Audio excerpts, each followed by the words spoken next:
অসমীয়া সমাজৰ পথ প্ৰদৰ্শক, এক শৰণ হৰিনাম ধৰ্মৰ ভেটি প্ৰস্থাপক, নৱবৈষ্ণৱ যুগৰ প্ৰৱৰ্তক, জগতগুৰু শ্ৰীমন্ত শংকৰদেৱৰ শ্ৰীচৰণত প্ৰণিপাত জনায়।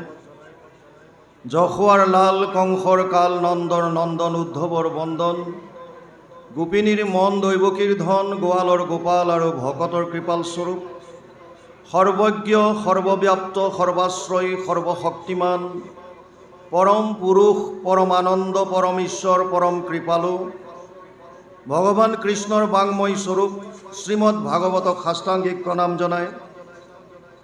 বৈকুণ্ঠৰ কল্পতৰু নাম বস্তুভাগক সাৰোগত কৰি দেৱৰো দুৰ্লভ নৰতনুধাৰী আজিৰে বৈকুণ্ঠ ধামত উপবিষ্ট তথা উপস্থিত পৰম শ্ৰদ্ধাৰ বাপ বান্ধৱ, আই মাতৃ, যুৱক যুৱতী প্ৰমুখ্যে শিশুসকলৰ শৰীৰত নিৰ্বিৰাজমান দিব্য আত্মাক অন্তৰৰ পৰা সেৱা জনায়।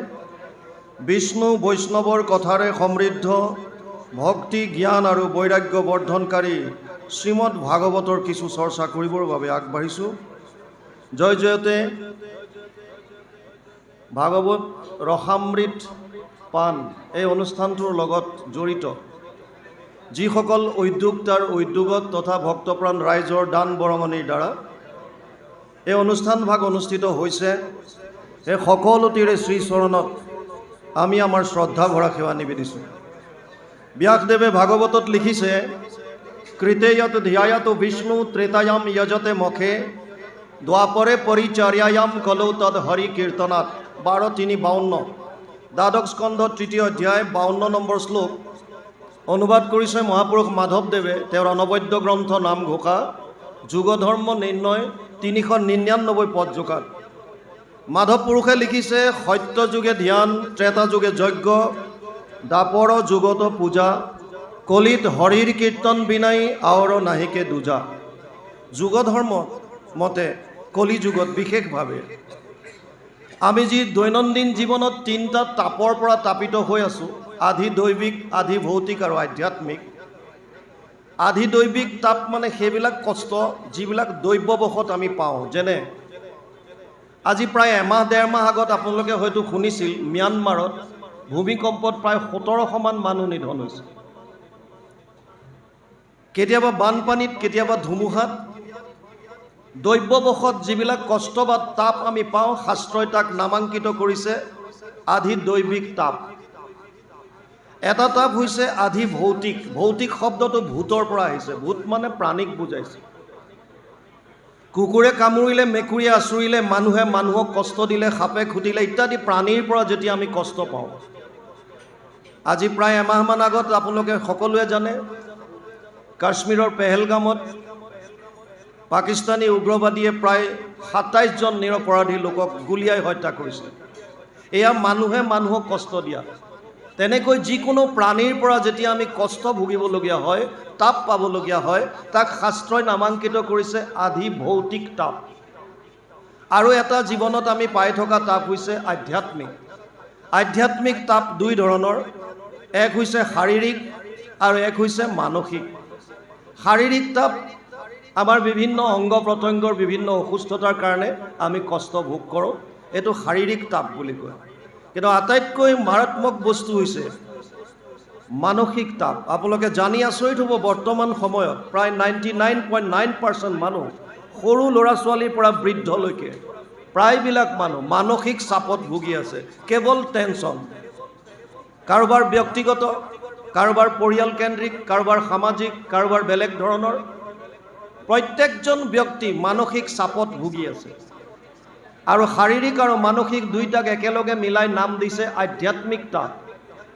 এই তিনিওটা তাপৰ পৰা পৰিত্ৰাণ পাব পৰা যদি কিবা সুগম উপায় কলিযুগত আছে, তাপত্ৰায় উন্মূলনম, সেয়া কেৱল আৰু কেৱল কৃষ্ণত একান্ত শৰণ আৰু ভকত বৈষ্ণৱৰ সংগত তেওঁৰ লীলাসমূহৰ শ্ৰৱণ কীৰ্তন। সেইকাৰণে যিসকলে উদ্যোগ লৈ এই অনুষ্ঠানভাগ অনুষ্ঠিত কৰিছে, মই সমস্তজনৰ শ্ৰীচৰণত পুনৰবাৰ আমাৰ শ্ৰদ্ধা ভৰা সেৱা নিবেদিছোঁ। আপোনালোক সকলোৱে জানে বৰ্তমান অসমত ভাগৱতৰ জোৱাৰ উঠিছে। অনলাইন হিচাপে হওক, প্ৰত্যক্ষভাৱে হওক, ছ'চিয়েল মিডিয়াৰ জৰিয়তে হওক, ইউটিউবৰ দ্বাৰা ইনষ্টাগ্ৰামৰ দ্বাৰা, ফেচবুকৰ দ্বাৰা, যেনেকৈ নহওক শ্ৰৱণ কৰিছে, খুব ভাগৱতৰ জোৱাৰ উঠিছে। কিন্তু ব্যাসদেৱে পদ্মপুৰাণত লিখিছে, এতদস্মাৎ পৰম কিঞ্চিত মনশুদ্ধে ন বিদ্যতে জন্মান্তৰে ভৱেৎ পুণ্যম তদা ভাগৱতম লভেৎ। পদ্মপুৰাণ উত্তৰখণ্ড ভাগৱত মহাত্ম প্ৰথম অধ্যায় 12 নম্বৰ শ্লোক। তাত কৈছে যে মানুহৰ মনৰ ভাৱ শুদ্ধ কৰিবৰ কাৰণে ভাগৱততকৈ শ্ৰেষ্ঠ গ্ৰন্থ আৰু একো নাই। যিমান গ্ৰন্থ আছে, যিমান, তাৰ ভিতৰত মানুহৰ মনৰ ভাৱ শুদ্ধ কৰিবৰ কাৰণে কেৱল আৰু কেৱল ভাগৱত গ্ৰন্থই আছে বুলি ব্যাসদেৱে লিখি থৈ গৈছে। আৰু ইণ্টাৰেষ্টিং কথাটো হ'ল, সেই ভাগৱত ভাগে বৰ্তমান আমি সকলোৱে শ্ৰৱণ কৰি আহিছোঁ লগাতাৰ। এতিয়া ব্যাসদেৱৰ যদি কথাটো সত্য হয়, আৰু যদিতো আচলতে শংকা থাকিব নালাগে, তেওঁ ভগৱানৰ অৱতাৰ। ব্যাস নামে ভৈলা সত্যৱতীৰ সন্ততি, দেখিলাহা প্ৰজা ভৈলা অতি অল্পমতি, কৰিলা অনেক শাখা চাৰিও বেদৰ, ভাৰত পুৰাণ শাস্ত্ৰ নিৰ্মিলা বিস্তৰ। চতুৰ্বিংশতি অৱতাৰ কীৰ্তনত গুৰুজনাই লিখি থৈ গৈছে। সেইফালৰ পৰা চাবলৈ গ'লে ব্যাসদেৱে লিখা প্ৰতিটো শব্দ ভগৱান কৃষ্ণৰ মুখৰ বাণী। যদি সেইটো হয়, তেতিয়াহ'লে আমাৰ মনৰ ভাৱবিলাক শুদ্ধ হ'ব লাগে ভাগৱত শুনাৰ লগে লগে। আৰু যদি মনৰ ভাৱ শুদ্ধ হয়, তেতিয়াহ'লে সমাজত কোনো ধৰণৰ অপকৰ্মবিলাক হ'ব নালাগে। চোৰ ডকাইত, ধৰ্ষণ, লুণ্ঠন, হিংসা, কাম, ক্ৰোধ, এইবিলাক চব সমাপ্ত হ'ব লাগে, কাৰণ আমি ভাগৱত শ্ৰৱণ কৰিছোঁ। কিন্তু যদি আমি সমাজখনলৈ যদি লক্ষ্য কৰোঁ, তেতিয়াহ'লে দেখা পাওঁ যে এতিয়াও সমান্তৰালভাৱে পেৰেলেলি ধৰ্মও গৈ আছে, লগে লগে অপকৰ্মবিলাকো আমি কৰি আছোঁ। তেতিয়া ঘটনাটো ক'ত গণ্ডগোল আছে? ব্যাসদেৱৰ কথা মিছা হ'ব নোৱাৰে। ভাগৱত শুনিলে ভাৱ শুদ্ধ হ'ব, খাটাং। আৰু আমি শুনিছোঁ, এইটো সত্য। তথাপিও মনৰ ভাৱ শুদ্ধ হোৱা নাই। কেনাটো ক'ত? নাম্বাৰ 1, যেনেকৈ শুনিব লাগে হয়তো আমি তেনেকৈ শ্ৰৱণ কৰা নাই। আনুষ্ঠানিকতা ৰক্ষা কৰি হয়তো আমি ভাগৱত শ্ৰৱণ কৰিছোঁ, 1 নম্বৰ কাৰণ হ'ব পাৰে। 2 নম্বৰ কাৰণ হ'ব পাৰে, ভাগৱতত থকা কথাবিলাক আমাৰ দৰে যিসকল আলোচক আপোনালোকে নিমন্ত্ৰণ দিয়ে, আমি হয়তো তাক শুদ্ধ ৰূপত প্ৰকাশ কৰিব পৰা নাই, আমি হয়তো বিফল হৈছোঁ। 3 নম্বৰ কাৰণ হ'ব পাৰে, যদিও ইমান ভাগৱতৰ প্ৰচাৰ চলিছে, এতিয়াও হয়তো এটা চামে ভাগৱত শ্ৰৱণ কৰাৰ পৰা নিজক আঁতৰাই ৰাখিছে। কাষতে ভাগৱত হৈ আছে, মোৰ শুনিবলৈ মন নাই। আৰু 4 নম্বৰ কাৰণ হ'ব পাৰে, শুনাটো শুনিছোঁ, বুজাটো বুজিছোঁ, কিন্তু মানিবলৈ ইচ্ছা নাই। যেনেকৈ ভগৱান কৃষ্ণ শান্তিদূত হৈ যেতিয়া হস্তিনাপুৰ গৈছিল কুৰুক্ষেত্ৰ যুদ্ধৰ প্ৰাক মুহূৰ্তত, দুৰ্যোধনক কৈছিল, দাদা দুৰ্যোধন, এতিয়াও সময় আছে। যদি তুমি কুৰুক্ষেত্ৰৰ যুদ্ধ হোৱাটো নিবিচাৰা, তুমি মোৰ উপদেশ মানা। কি কৰিব লাগিব? মাত্ৰ 5খন গাঁও দিয়া, মই পঞ্চ পাণ্ডৱক বুজাই দিম। দুৰ্যোধনে ক'লে, 5খন গাঁওটো দূৰৰ কথা, মই বেজীৰ আগত উঠা মাটিকণো বিনা যুদ্ধত নিদিওঁ। আৰু তেতিয়া ভগৱান কৃষ্ণই প্ৰশ্ন তেওঁক বুজাইছিল যে, হে দুৰ্যোধন, তুমি ধৰ্ম কি জানানে নাই? আৰু দুৰ্যোধনে বিৰাট গৰ্ব কৰি কৈছিল, জানামি ধৰ্মম নাচামে প্ৰবৃত্তি। ধৰ্ম কি মই জানো, কিন্তু মোৰ মানিবলৈ ইচ্ছা নাই। অধৰ্ম কি জানানে নাই? জানামি অধৰ্মম নাচামে নিবৃত্তি। অধৰ্ম কি সেইটো জানো, কিন্তু নকৰাকে থাকিব নোৱাৰোঁ। আৰু সুবিধা লৈছে, কেনাপি দেৱেনা হৃদিস্থিতম যথা নিয়োজয়সি তথা কৰোমি। মহাপুৰুষ মাধৱদেৱে এই শ্লোকটোৰ বহু অনুবাদ খুব সুন্দৰভাৱে ঘোষাত কৰি থলে। ধৰ্মক জানো মই তথাপি প্ৰবৃত্তি নাই, অধৰ্মত নিবৃত্তি নহয়। হৃদিস্থিত হৈয়া তুমি যেন কৰাবাহা স্বামী, ঋষিকেশ কৰিব তেনেয়। সেইকাৰণে যিকণ সময় আজি আমি শ্ৰৱণ কৰিম, আপোনালোকে ইমান শ্ৰদ্ধা সহকাৰে আহিছে, ইমান দূৰ দূৰৰ পৰা আহিছে। ধৰি লওক আজি এটা প্ৰতিযোগিতা চলিছে শ্ৰৱণৰ, আপোনালোক একোগৰাকী প্ৰতিযোগী। গতিকে আপোনালোকৰ মাজতে বিচাৰ হ'ব কোনজন প্ৰকৃত শ্ৰোতা। 3 ঘণ্টা 4 ঘণ্টা যিকণ সময় হয়, একান্ত মনে শুনক। এইকণ সময় জীৱনত কেতিয়াও পাহৰিব নোৱাৰিব। আৰু আজি যিটো অধ্যায় আমাক উলিয়াই দিছে, ইয়াত বহুতখিনি, প্ৰতিটো পদত ইয়াত পুৰা ভৰাই ৰাখিছে, চব আছে, গোটেইখিনি জানিবলগীয়া। গতিকে আমি পদৰ লগে লগে যাম। বাপজনা আমাৰ অতি শ্ৰদ্ধাৰ, আপোনালোকে অনলাইনত তেখেতৰ ব্যাখ্যা শুনি থাকে। আজি অকণমান অৱশ্যে পাঠত আমাক সহায় কৰিব, তথাপিও আমি হয়তো অকণমান বেছিকৈ ক'ব লাগিব। বাকী পাঠ কিমান যাব সেইটো অকণমান সন্দেহ। আজি দায় দোষ নধৰিব, ডাইৰেক্ট আজি ভাগৱতত সোমাওঁ। ভাগৱত মূল সংস্কৃতত 12টা স্কন্ধ, 335টা অধ্যায়, 18,000 শ্লোক, 5,96,000 শব্দ, 10টা লক্ষণ। অত্র স্বর্গ বিসর্গস স্থানম পোষণম উতয় মনন্তর এসব অনুকথা নিরোধ মুক্তি আশ্রয়, 10টা লক্ষণ ভাগৱতত। 2:10:1 দ্বিতীয় স্কন্ধ 10ম অধ্যায় 1ম শ্লোক ভাগৱত। তাত কৈছে সৰ্গ বিসৰ্গ স্থান পোষণ উতি মনন্তৰ ঈশানু নিৰোধ মুক্তি আশ্ৰয়, 10টা লক্ষণ ভাগৱতে কৈছে। তৃতীয় স্কন্ধৰ পৰা লক্ষণসমূহ আৰম্ভ হৈছে। প্ৰথম আৰু দ্বিতীয় জাষ্ট ভাগৱতৰ পাতনি আৰম্ভ কৰিছে। প্ৰথম আহিছে লক্ষণ সৰ্গ, তৃতীয় স্কন্ধ। সৰ্গ মানে আদি সৃষ্টি। আমি নাম গাওঁ কোটি কোটি ব্ৰহ্মাণ্ডৰ হৰি অধিকাৰী। এই হৰি অধিকাৰী হ'ল কোটি কোটি ব্ৰহ্মাণ্ডৰ। এই ব্ৰহ্মাণ্ড সৃজন কোনে কেনেকৈ কৰিলে তাৰ বিষয়ে জানিবৰ কাৰণে তৃতীয় স্কন্ধ লক্ষণ নাম দিছে সৰ্গ, আদি সৃষ্টি। চতুৰ্থ স্কন্ধ লক্ষণ বিসৰ্গ, ব্ৰহ্মা আদিৰ দ্বাৰা সৃষ্টিৰ বিকাশ কেনেকৈ হ'ল এয়া জানিবৰ কাৰণে চতুৰ্থ স্কন্ধ 31টা অধ্যায় সুন্দৰভাৱে বৰ্ণনা কৰিছে। তাত 4টা আছে, ধৰ্ম অৰ্থ কাম মোক্ষ। পুৰুষৰ 4 পুৰুষাৰ্থ বুজাবৰ কাৰণে দক্ষ যজ্ঞৰ কথা আনিছে, ধ্ৰুৱৰ কথা আনিছে তাত, পৃথুৰ কথা আনিছে তাত, আৰু শেষত ধৰ্ম অৰ্থ কাম আৰু মোক্ষ প্ৰাপ্তিৰ কাৰণে পুৰঞ্জনৰ উপাখ্যান আনিছে। সুন্দৰভাৱে 4টা কাহিনীৰ দ্বাৰা তাত বুজাইছে। বাকী পঞ্চম স্কন্ধ স্থান ভূগোল আৰু খগোলৰ বিষয়ে জানিবৰ কাৰণে পঞ্চম স্কন্ধ। ষষ্ঠ স্কন্ধ পোষণ, প্ৰভু ভগৱন্তই কোটি কোটি ব্ৰহ্মাণ্ডত ব্যাপ্তমান হৈ থকা জীৱসমূহক কেনেকৈ পোষণ কৰিছে আপোনালোকে জানি আচৰিত হ'ব। সন্তান জন্ম নহওঁতেই মাকৰ স্তনত তেওঁৰ খাদ্যৰ কাৰণে গাখীৰ আগতে তৈয়াৰ কৰি দিয়ে। ইমান কৃপালু ভগৱানে এই কোটি কোটি ব্ৰহ্মাণ্ডত ব্যাপ্ত হৈ থকা কণমানি এটা কীটৰ পৰা ব্ৰহ্মা পৰ্যন্ত সকলোকে কেনেকৈ পোষণ কৰিছে সেয়া জানিবৰ কাৰণে অজামিল উপাখ্যান, চিত্ৰকেতু উপাখ্যান, বৃত্তাসুৰ বধ, খুব সুন্দৰ সুন্দৰ আখ্যান উপাখ্যানৰ দ্বাৰা ষষ্ঠ স্কন্ধ ভৰি আছে। সপ্তম স্কন্ধ যিটো আজি আমি চৰ্চা কৰিম, ইয়াৰ লক্ষণ হৈছে উতি। উতি মানে বাসনা। 3 ধৰণৰ বাসনা আছে। 15টা অধ্যায় সংস্কৃত ভাগৱতত সপ্তম স্কন্ধত। 5টা অধ্যায়ত দৈবিক বাসনা। দৈবিক বাসনা মহন্তৰ কৃপাত ভকতৰ বা আমাৰ হৃদয়ত দৈবিক বাসনাৰ উদ্ভৱ হয়, এয়া বুজাবৰ কাৰণে প্ৰহ্লাদৰ চৰিত্ৰ আনিছে। আসুৰিক বাসনা মহন্তৰ কোপত বা ভকতৰ ক্ৰোধত আসুৰিক বাসনাৰ উদ্ভৱ হয়, এয়া বুজাবৰ কাৰণে হিৰণ্যকশিপু আৰু হিৰণ্যক্ষৰ কথা আনিছে। মানৱীয় বাসনাৰ কথা বুজাবৰ কাৰণে বৰ্ণাশ্ৰম ধৰ্মৰ কথা 5টা অধ্যায়ত যদিও সংস্কৃত ভাগৱতত ব্যাখ্যা কৰিছে, বৰ্ণনা দিছে, অসমীয়ালৈ অনুবাদ কৰা নাই। কিয়? কাৰণ ভক্তি মাৰ্গত বৰ্ণাশ্ৰম ধৰ্মৰ প্ৰয়োজন নাই। মহাপুৰুষ মাধৱদেৱে ঘোষাত কৈছে নহো জানা আমি 4 জাতি 4 আশ্ৰমী নহো আতি। আমি সেই 4টা জাতিটো নপঢ়োঁ, ব্ৰাহ্মণ ক্ষত্ৰিয় বৈশ্য আৰু শূদ্ৰ, না আমাৰ 4টা আশ্ৰম আছে, ব্ৰহ্মচৰ্য গাৰ্হস্থ্য বানপ্ৰস্থ আৰু সন্ন্যাস। এই 4টাত আমি নপঢ়োঁ। আমাৰ এটাই জাতি, দাসৰো দাস তান দাস ভৈলোঁ আমি।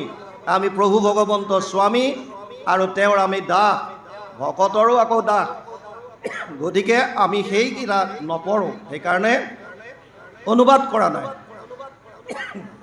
অসমীয়ালৈ মানৱীয় বাসনাৰ কথা অনুবাদ কৰা নাই। অষ্টম স্কন্ধ মনন্তৰ 14জন মনু আৰু মনুপুত্ৰসকলৰ বিষয়ে জানিবৰ কাৰণে অষ্টম স্কন্ধ অধ্যয়ন কৰিব লাগিব। নৱম স্কন্ধ ঈশানু, ঈশ মানে ঈশ্বৰক বুজাইছে।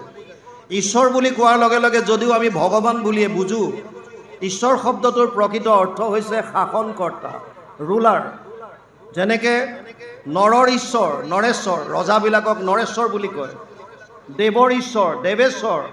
তেনেকৈ ঈশ্বৰ বুলি ক'লে ভগৱানটো হয়েই, তেওঁ সমস্তৰে ৰুলাৰ, এই ভগৱন্তৰ অনুৰাগী যিসকল ঈশানু অৰ্থাৎ বিষ্ণু আৰু বৈষ্ণৱ, এই বৈষ্ণৱসকলৰ কথা জানিবৰ কাৰণে, ৰাজবংশাৱলী জানিবৰ কাৰণে, চন্দ্ৰবংশ সূৰ্যবংশৰ ৰজা মহাৰাজাৰ বিষয়ে জানিবৰ কাৰণে নৱম স্কন্ধ অধ্যয়ন কৰিব লাগিব।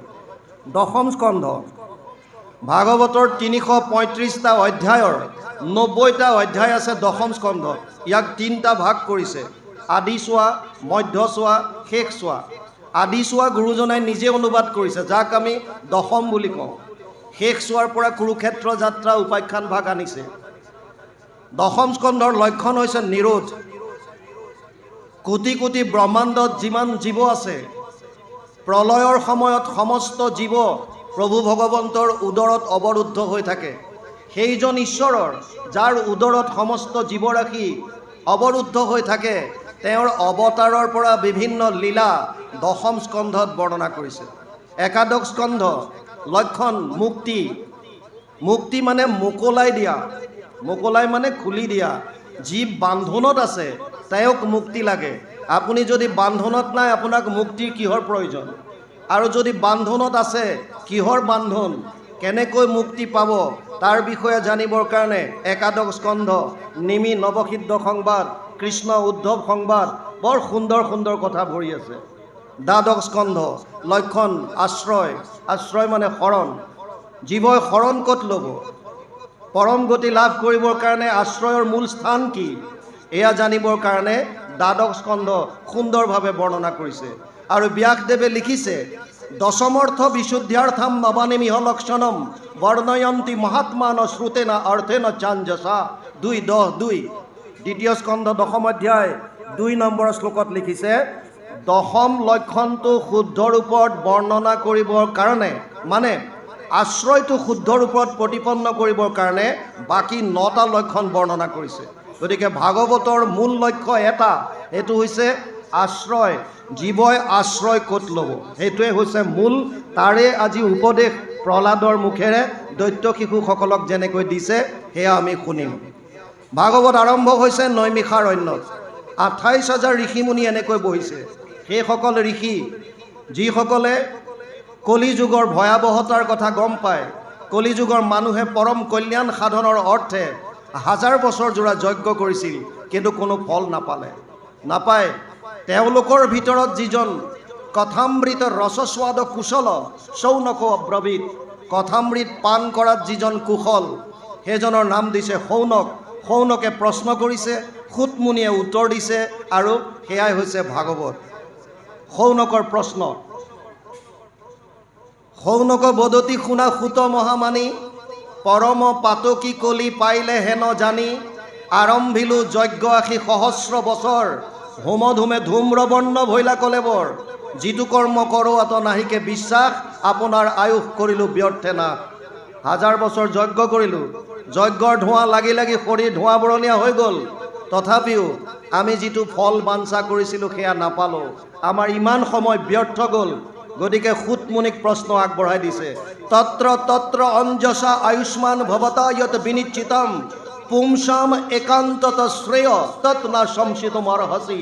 ভাগৱতৰ মূল প্ৰশ্ন 1:1-9 প্ৰথম স্কন্ধ প্ৰথম অধ্যায় 9 নম্বৰ শ্লোক।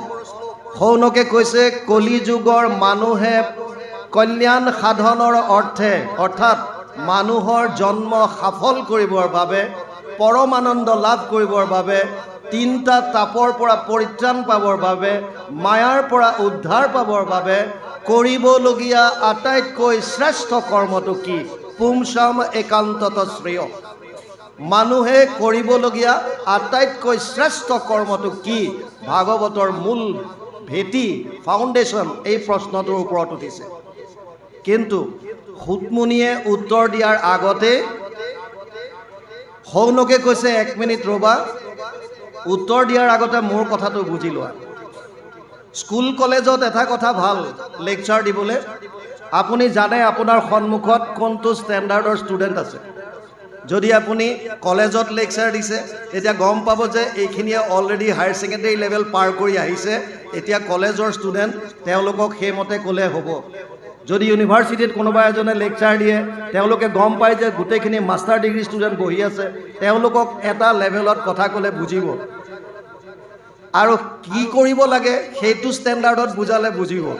সেইকাৰণে প্ৰথমে শৌনকে কৈছে কলি যুগৰ মানুহৰ সীমাবদ্ধতাটো তুমি আগতে বুজি লোৱা। উপায়টো দিলে নহ'ব, তেওঁলোকৰ কিছুমান লিমিটেশ্যনছ আছে। সেইকাৰণে শৌনকে প্ৰথমে সাৱধান কৰি দিছে সুতমুনিক। কি কৈছে?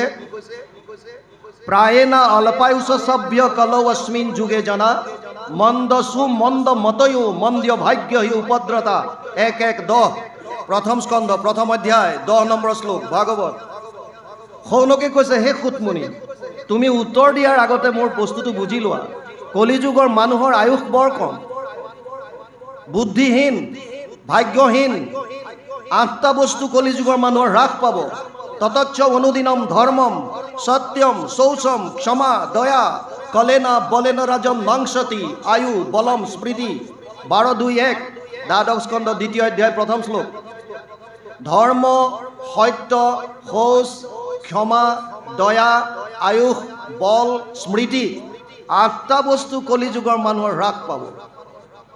শৌনকে কৈছে হে সুতমুনি, কলিযুগৰ মানুহৰ আয়ুস কম, বুদ্ধিহীন, ভাগ্যহীন।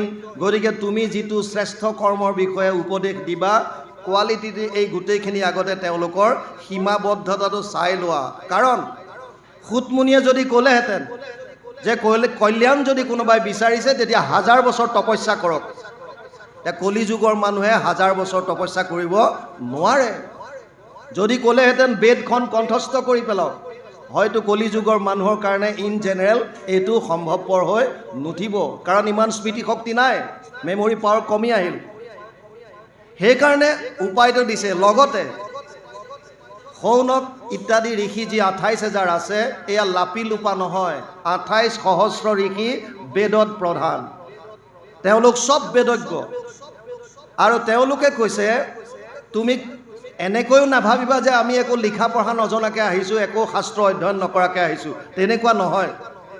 শাস্ত্ৰ পঢ়িলোঁ, আমি এটা সমস্যাত পৰিলোঁ এতিয়া শাস্ত্ৰ পঢ়ি। কিয়? শাস্ত্ৰ আছে বিভিন্ন, মত আছে বিভিন্ন। ভূৰিণী ভূৰি কৰ্মাণি শ্ৰোতব্যানি বিভাগস অত সাধু অত্ৰ যত সাৰম সমুদ্ধৃত্য মনীষয়া মাম ব্ৰূহি শ্ৰদ্ধানানাম য়েন আত্মা সম্প্ৰসিদতি।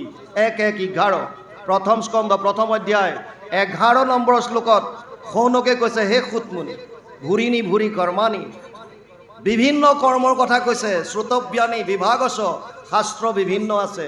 ক'ৰবাত যদি কৈছে যাগ যজ্ঞ পূজা পাতল কৰা, ক'ৰবাত কৈছে জপ তপ তীৰ্থ কৰা, ক'ৰবাত কৈছে দান দক্ষিণা, ক'ৰবাত কৈছে ধ্যান ধাৰণা সমাধি। কৰিম কোনটো? যিটো বৰ্তমান সময়ত সমাজত অতি প্ৰাসংগিক হৈ আছে। আমি সেইকাৰণে কোনো মানুহক দোষ নিদিওঁ, তেওঁলোকে যিকোনো গ্ৰন্থ পঢ়িছে আৰু গ্ৰন্থত তেনেকৈ পাইছে কাৰণে কৰিছে। কিন্তু এই প্ৰশ্নটোৰ অৱতাৰণা আজিৰ পৰা 5,500 বছৰ আগতে হৈ গ'ল। তেওঁলোকে মাত্ৰ শাস্ত্ৰ অধ্যয়ন কৰিলে হ'ল। কি শাস্ত্ৰ? শাস্ত্ৰৰ উত্তম গীতা ভাগৱত। যদি কেৱল দুখন গ্ৰন্থ যদি লাইফত লয় মেনুৱেল হিচাপে, গীতা আৰু ভাগৱত, তেতিয়াহ'লে তেওঁলোকে জীৱনৰ মাৰ্ক পাব, ইয়াত কোনো সন্দেহ নাই। তাকে নকৰি আমি যদি বেলেগ বেলেগ গ্ৰন্থ অধ্যয়ন কৰি থাকোঁ, তেতিয়াহ'লে ভ্ৰান্তিত ভুগিবই লাগিব। যেতিয়া বেদজ্ঞ পুৰুষ শৌনক আদি 28,000 ঋষি যেতিয়া ভ্ৰান্তত ভুগিছে, ভ্ৰম হৈছে মনত, গতিকে আপোনাৰ মোৰটো একেবাৰে সাধাৰণ কথা।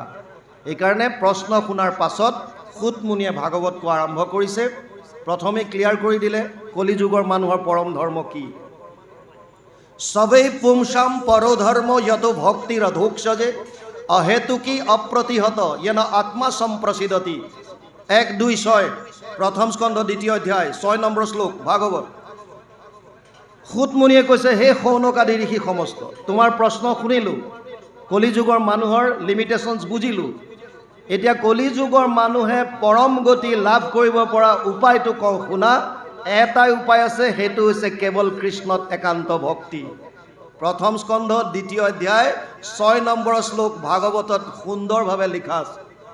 খালি চৰ্ত দুটা বান্ধি দিছে। প্ৰথম ক'লে অহেতুকি, কৃষ্ণত ভক্তি কৰক, কিন্তু হেতু থাকিব নালাগে, নিষ্কামভাৱে। দ্বিতীয়ত ক'লে অপ্ৰতিহত, নিৰন্তৰভাৱে। এই দুটা কথা যদি আমি মনত ৰাখোঁ, নিষ্কাম আৰু নিৰন্তৰ এই দুটা যদি মানি লৈ কৃষ্ণত ভক্তি যদি আমি কৰোঁ তেতিয়াহ'লে প্ৰত্যেকজনেই কম দিনৰ ভিতৰত আমি হৃদয়ত পৰম আনন্দ লাভ কৰিবৰ কাৰণে সক্ষম হ'ব পাৰিম। ভাগৱত আগবাঢ়িছে, সপ্তম স্কন্ধ আহিল, দৈত্য শিশুসকলৰ প্ৰতি প্ৰহ্লাদৰ উপদেশ। পদৰ লগে লগে যাম এতিয়া। পদ আহিছে, নাৰদ বদতি ধৰ্ম মহামতি শুনা পাছে যেন ভৈল, শুক্ৰৰ তনয় কামে বৈশ্য হুয়া আপোনাৰ গৃহে গৈল। নাৰদে কৈ আছে, নাৰদ বদতি ধৰ্ম মহামতি কাক কৈছে? যুধিষ্ঠিৰক। কেতিয়া? ৰাজসুই যজ্ঞৰ সময়ত। ৰাজসুই যজ্ঞত এটা ঘটনা ঘটিল, এটা প্ৰশ্নৰ অৱতাৰণা হৈ গ'ল। প্ৰথম সেৱা ভাগ কাক আগবঢ়াব? প্ৰথম পূজা ভাগ কাক দিব? এই ঘটনাটো লৈ চৰ্চা চলিল। কোনোবাই ক'লে যে যিহেতুকে আটাইতকৈ জ্যেষ্ঠ আছে পিতামহ ভীষ্ম, গতিকে প্ৰথম সেৱা ভাগ ভীষ্মৰ চৰণত দিয়া হওক। কোনোবাই ক'লে যে নহয়, গুৰু দ্ৰোণাচাৰ্যক দিব লাগে, গুৰু যিহেতুকে শ্ৰেষ্ঠ। কোনোবাই ক'লে নহয়, যিহেতু এজনী নিজৰ ছোৱালীক 5 জনলৈ বিয়া দিছে, গতিকে সেইজনো কোনো কম নহয়, দ্ৰুপদ ৰাজাক দিব লাগে। কোনোবাই মাতৃ কুন্তীৰ কথা ক'লে। বিভিন্নজনে বিভিন্ন তাত উপদেশ দিছে।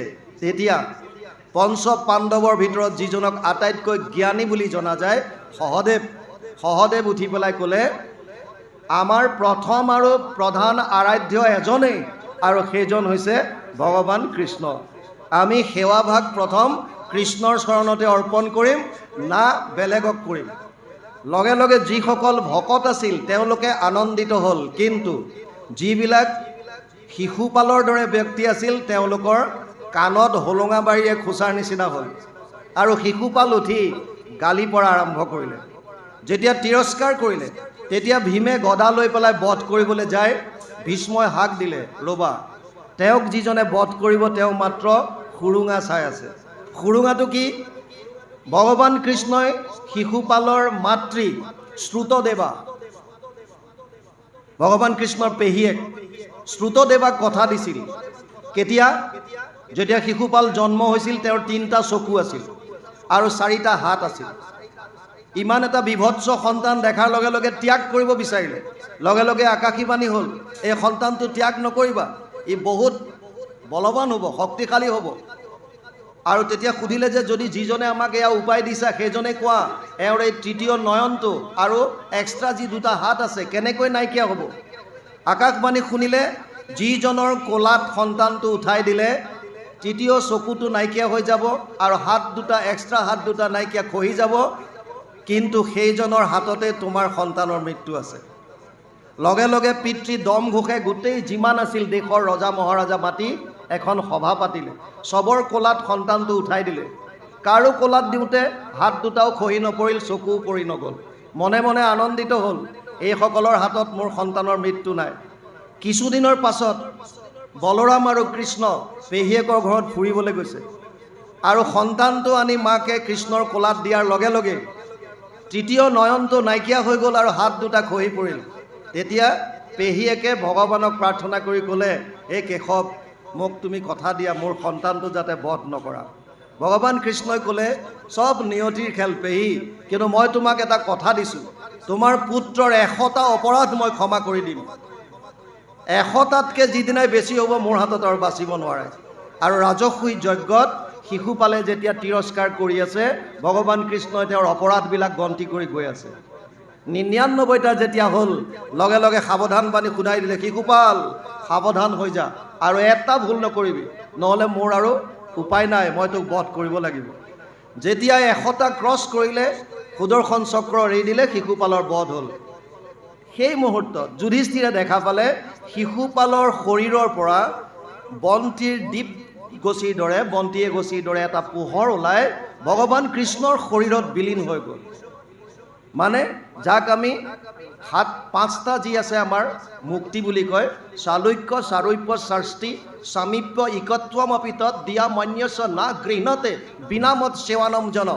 3:29-13 তৃতীয় স্কন্ধ 29 নম্বৰ অধ্যায় 13 নম্বৰ শ্লোক। কপিল প্ৰভুৱে মাতৃ দেৱহূতিক 5 প্ৰকাৰৰ মুকুতিৰ কথা কৈছিল। তাত ইকত্বম বা নিৰ্বাণ যিটো শৰীৰত বিলীন হৈ যায়, এই মুক্তিটো হ'ল। এটা যুধিষ্ঠিৰে দেৱৰ